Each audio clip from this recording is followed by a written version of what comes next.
Something hits you. Wrong. Not outside. Inside. Your chest tightens without reason. A decision sits unfinished in your head. You haven't made it yet, but your brain already lived the regret. It already felt the weight. It already grieved what hasn't happened. And now it won't let you move. This isn't anxiety about the past. This isn't overthinking the future. This is something different. Your brain is running a live simulation, a fabricated future, already causing real pain. And it's doing it on purpose. Your brain has one prime directive. Not your happiness, not your peace, not your sense of fulfillment, just your survival. And to survive in its terms, it must predict. It simulates constantly. Every moment your attention isn't locked, your brain is running mental simulations.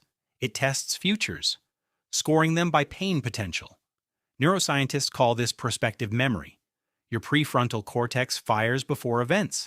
It builds anticipatory models of outcomes. This was life-saving for your ancestors. They anticipated predators before seeing them.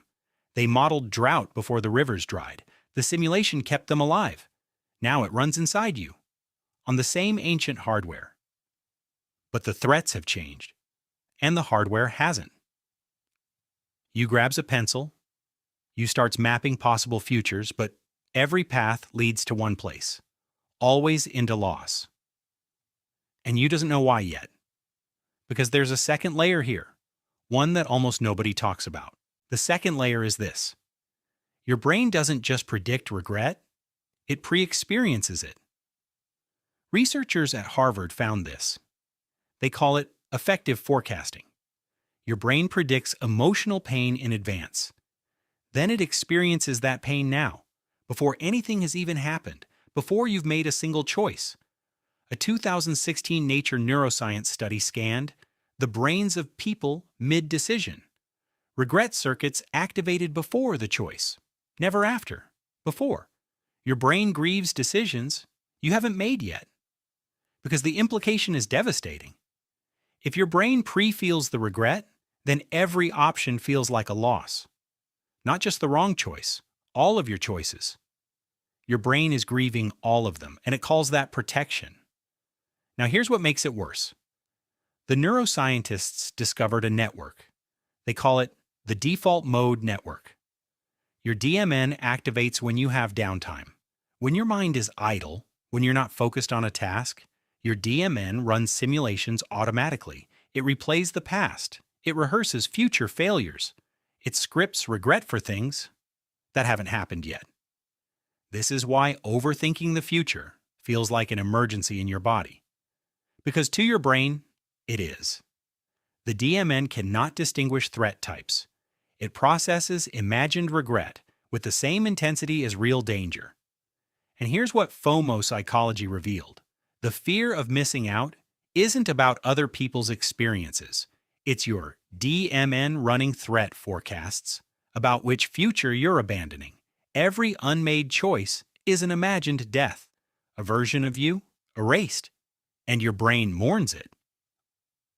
Before you've even decided anything, this response is called anticipatory grief, pre-mourning for unchosen futures, not futures that were taken from you, futures you haven't even chosen yet.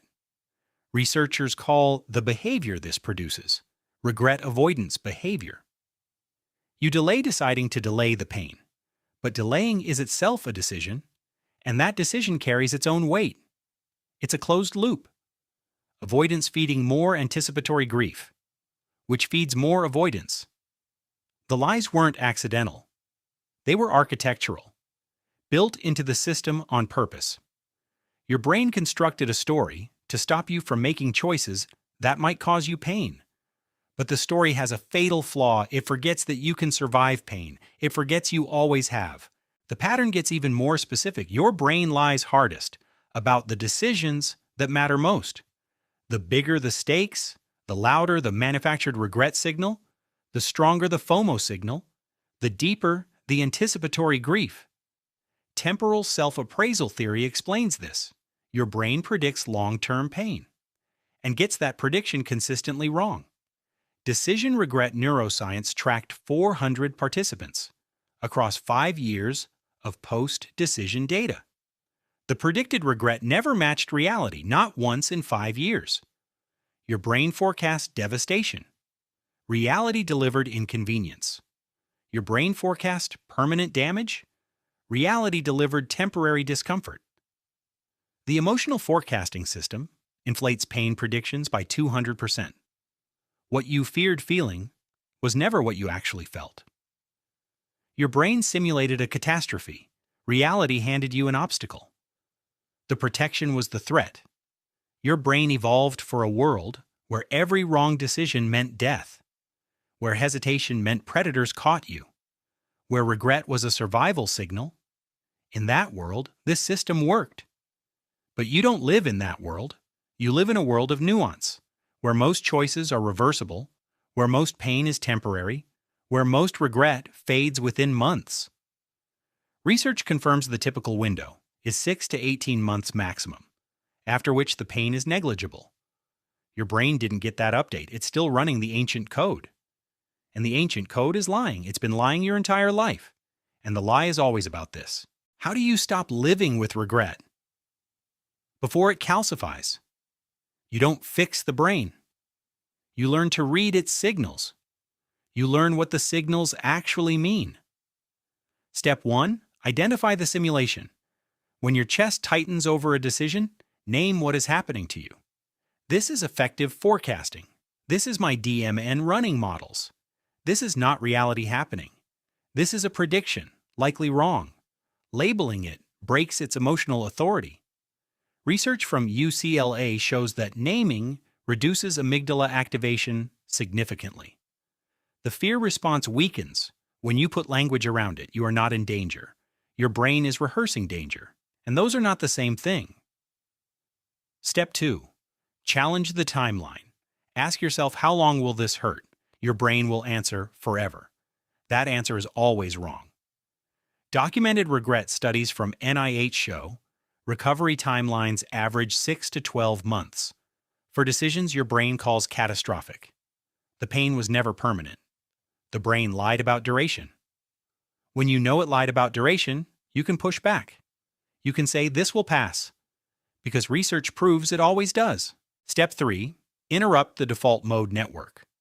Your DMN runs on idle. It needs empty mental space to operate. So eliminate idle mental space, not by staying frantically busy, but by anchoring to a single task, a physical action, a grounded moment. Research confirms physical movement disrupts DMN activation within 90 seconds, not after hours, within seconds. The body breaks what the mind loops. Your brain can't run the simulation and also experience the present moment. Those two states are mutually exclusive. You choose which one runs.